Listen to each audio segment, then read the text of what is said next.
Bismillahirrahmanirrahim. Masih dengan kitab Mukasyafatul Qulub bab 5 di dalam menerangkan kemenangan nafsu dan permusuhan kita dengan syaitan. Semestinya bagi orang yang berakal, yaitu kita manusia, mengekang keinginan nafsu dengan lapar. Kenapa? Karena kelaparan adalah pengekangan terhadap musuh Allah dan kesuburan syaitan, yaitu kesenangan nafsu.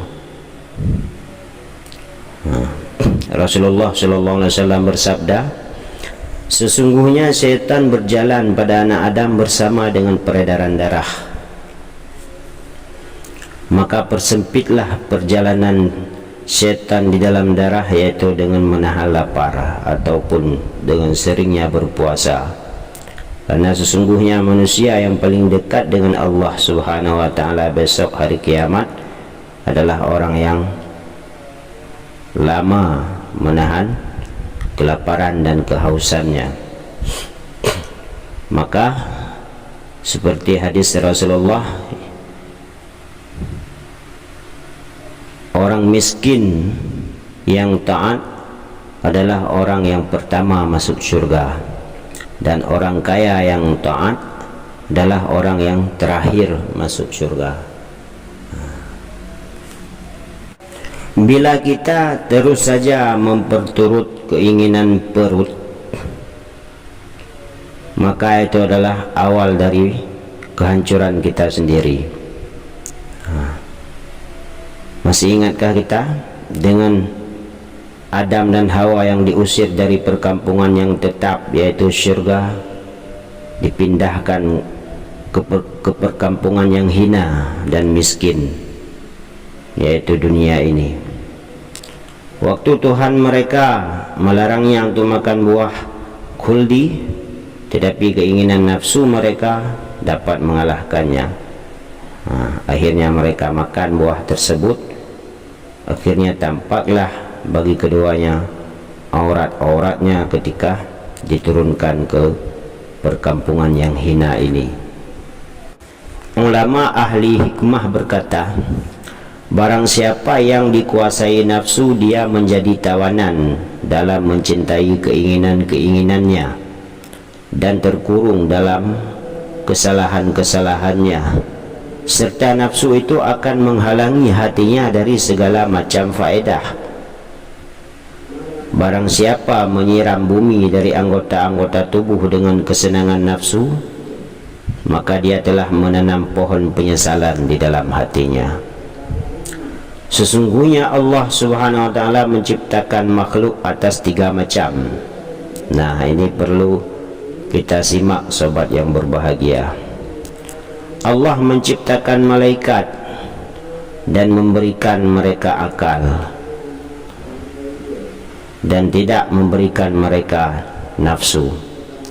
Yang kedua, Allah menciptakan binatang, memberikan mereka nafsu, tetapi Allah tidak memberikan mereka akal fikiran. Yang ketiga, Allah menciptakan manusia, anak cucu Adam. Nah, disitulah nafsu dan akal ada di dalam diri manusia tersebut. Barang siapa keinginan nafsunya mengalahkan akal, maka binatang lebih baik daripada manusia tersebut. Dan barang siapa akal mengalahkan nafsunya, maka malaikat lebih baik maka lebih baiklah manusia tersebut daripada malaikat. Sahabat yang berbahagia, keinginan nafsu itu dapat membuat raja menjadi seorang hamba, dan orang yang sabar akan membuat hamba-hamba menjadi raja. Nah, masih ingatkah kita cerita Nabi Yusuf dengan Siti Zulaikha? Benar-benar Nabi Yusuf yang ditemukan di dalam sumur oleh anggota kerajaan, beliau menjadi raja Mesir berkat kesabarannya. Dan Siti Zulaikha yang merupakan ratu istana akhirnya menjadi seorang yang hina, nista, miskin, tua bangka, lagi buta. Kenapa? Karena dia diperbudak oleh nafsunya. Karena Zulaikha tidak tabah terhadap cintanya kepada Nabi Yusuf.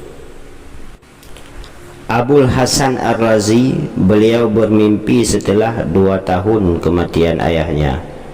Di situ beliau bermimpi berjumpa dengan ayahnya dan dipakaikan pakaian yang dari aspal yang sangat panas. Lalu beliau bertanya, "Wahai ayahku, mengapa aku melihat engkau hari ini telah menjadi penghuni neraka?" Lalu ayahnya menjawab, "Wahai anakku, nafsuku menyeretku ke dalam neraka, maka takutlah engkau wahai anakku dari tipu daya nafsumu." Na'udzubillahi min dzalik. Nafsu adalah musuh, ilmu adalah pedang, dan dosa merupakan kerugian. Juga syaitan merupakan musuh yang nyata. Berhati-hatilah terhadap nafsu dan syaitan, karena dua makhluk itu menyeret kita ke dalam jurang kenistaan, menyeret kita ke dalam dosa-dosa durhaka kepada Allah Subhanahu wa ta'ala.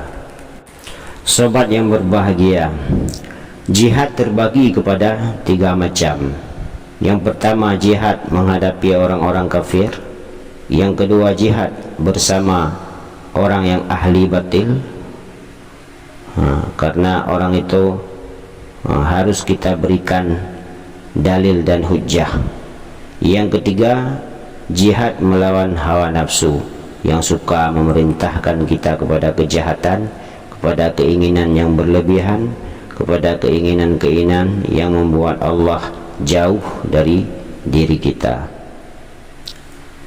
Rasulullah SAW bersabda, yang paling utama dari jihad adalah jihad melawan hawa nafsu. Para sahabat radhiyallahu anhum ketika sudah pulang dari jihad menghadapi orang-orang kafir, mereka berkata, "Kita telah kembali dari perang yang kecil menuju kepada peperangan yang sangat besar." Mereka menyebutkan jihad, yaitu jihad menghadapi hawa nafsu dan syaitan.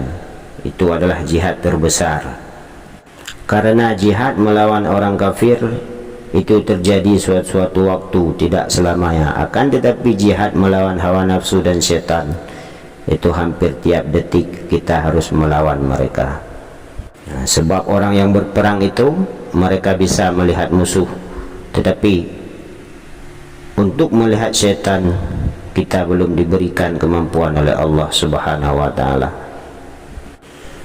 Juga karena syaitan memiliki pembantu di dalam diri kita, yaitu hawa nafsu. Sedang orang-orang kafir tidaklah memiliki seseorang pembantu pun di dalam tubuhmu. Sebab itulah berperang melawan hawa nafsu adalah terlebih berat.